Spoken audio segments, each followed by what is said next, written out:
ఒక గృహంలో టాయిలెట్ అన్నది చాలా ఇంపార్టెంటు.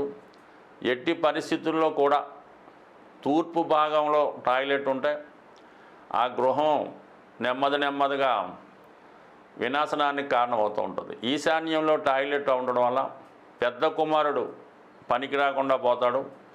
ఉత్తర భాగంలో టాయిలెట్లు ఉంటే యజమానికి అపకీర్తి కలుగుతుంది.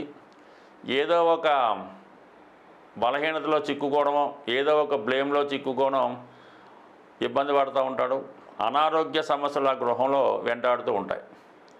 ఆగ్నేయంలో టాయిలెట్లు ఉంటే మరి స్త్రీలకి, ముఖ్యంగా యజమానురాలకి గైనిక్ ప్రాబ్లమ్స్ ఉండే అవకాశం ఉన్నది. అలాగే వాయువులో టాయిలెట్ ఉంటే ఆ గృహంలో పెళ్ళిళ్ళు ఆలస్యం అవుతుంటాయి.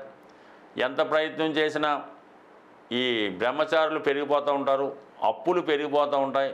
₹1,00,000 ఉన్నా ₹1,000 అప్పు తీర్చలేము వాయు భాగంలో ఉంటే. అదే నైరుతి మూల కొంతవరకు పర్వాలేదు అంటున్నారు, కానీ టెక్నికల్గా నైరుతి మూలలో ఎగ్జాక్ట్గా ఉంటే మాత్రం ఆ యజమానికి మోకాళ్ళ నొప్పులు, సడన్గా వచ్చే అనారోగ్య సమస్యలు, అప్పుడప్పుడు ప్రమాదం కూడా జరగవచ్చు.